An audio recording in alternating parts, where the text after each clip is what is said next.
If from what has appeared in the media there is any truth to the allegations being made in relation to the Attorney General, Mr. Reginald Armour, Senior Counsel,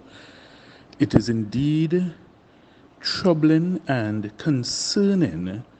in the sense that the Attorney General is the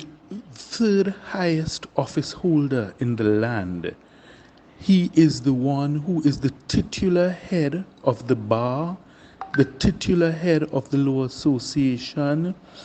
and he is the one to whom the state and the citizenry would always look to give guidance and direction in relation to all legal matters concerning the state of Trinidad and Tobago and the interests of the public in general. As a result of that role, the Attorney General has an extremely onerous duty placed upon himself, and it's something that you accept by accepting the office of Attorney General. You accept that responsibility to always be fully transparent, forthright, accurate, and scrupulously honest and truthful in all your public declarations, statements, and in particular in relation to statements made as regards court proceedings or court matters. The fact that the current matter is one which is taking place outside the jurisdiction of Trinidad and Tobago is of no moment or consequence, because it is a matter in which the state of Trinidad and Tobago has an interest and in which the state of Trinidad and Tobago is involved in those proceedings, and the Attorney General was there representing the state of Trinidad and the interests of Trinidad and Tobago in that matter.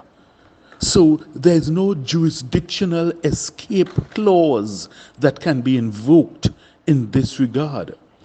Because wherever in the world you are acting, once you are acting on behalf of Trinidad and Tobago, you carry with you the same duties, responsibilities, and liabilities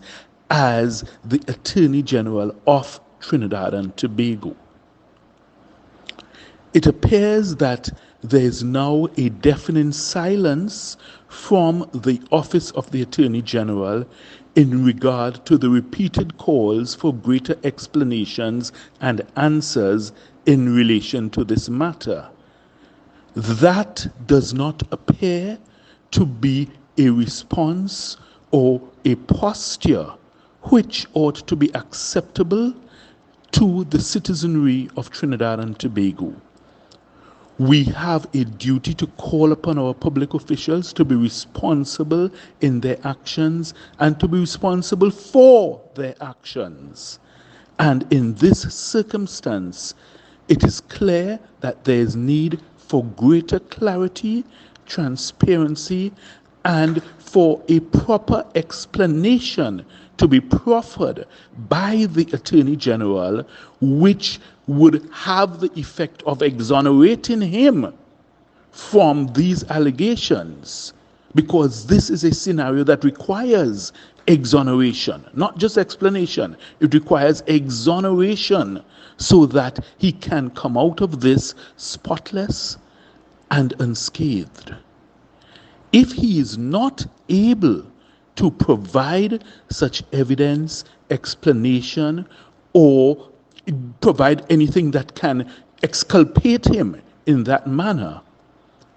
it would appear that those who are making the calls for even greater sanction, including those who are making the calls for him to resign, they may have tremendous fodder in their mills and grist in their mills to be able to substantiate such calls. It is the hope that the Attorney General will come forth and offer the explanations, offer the clarity, offer the transparency which will provide that exoneration. Because in the absence of such, I think it is clear that there's only one thing that can be done in the circumstances, which would be the honorable thing for the Attorney General to do. We in Trinidad and Tobago do not have a history of public officials taking the honorable step of saying the mea culpa and offering or tendering their resignations.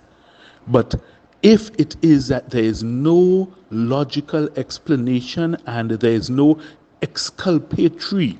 statement or evidence that can be proffered in the circumstances, it would appear that a mea culpa by this current Attorney General and the subsequent demitting or stepping down from office might be the only honorable way to escape this debacle.